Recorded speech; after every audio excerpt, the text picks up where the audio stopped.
Cześć wszystkim! Witajcie na mojej drugiej lekcji. Dzisiaj będziemy kontynuować naukę prostych zwrotów po polsku. Zaczynamy. Codzienne zwroty po polsku z Malinką i Leją.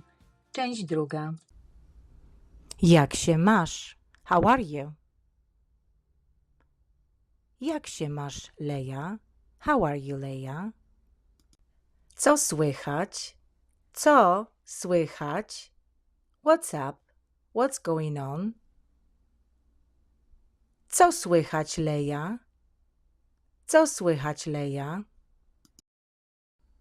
Teraz nauczę Was 4 zwrotów, które od razu będziecie mogli użyć w codziennych sytuacjach.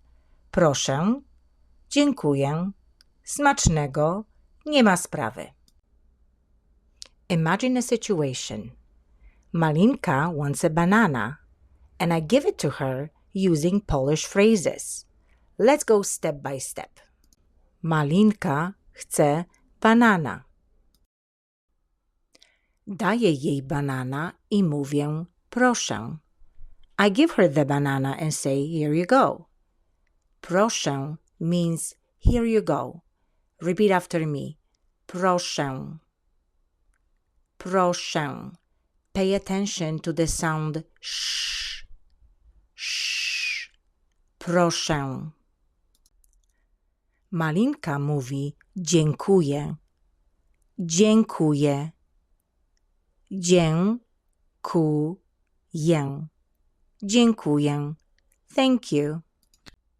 Ja mówię smacznego. I say enjoy your meal or enjoy it. Smacznego.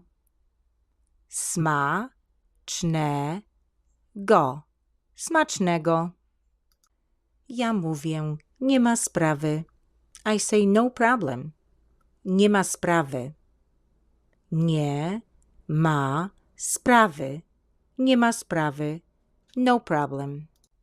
Today, we learned lots of Polish phrases you can start using right away in everyday situations.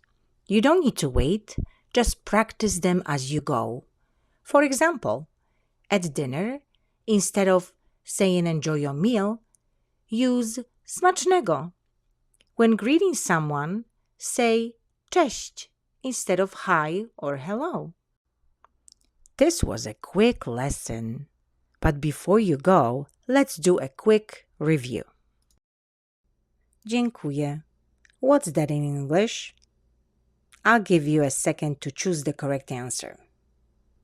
Ready?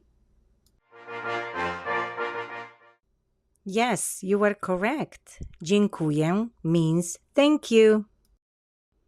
Let's try another one. Jak się masz? What's that in English? You guys are so smart. Yes, jak się masz in English means how are you? Look at the next one. Proszę. What's that in English? Great job. Here you go. Proszę. Here you go. You are serving dinner to your family. Which phrase do you use? That's correct. The answer is smacznego. If a friend thanks you for holding the door, what is the correct reply in Polish? And yes, it is. Nie ma sprawy is the correct answer. No problem.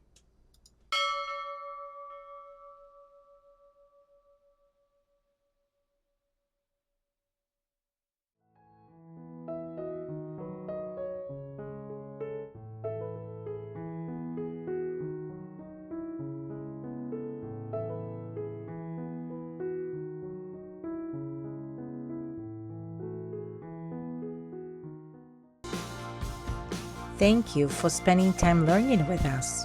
Cześć!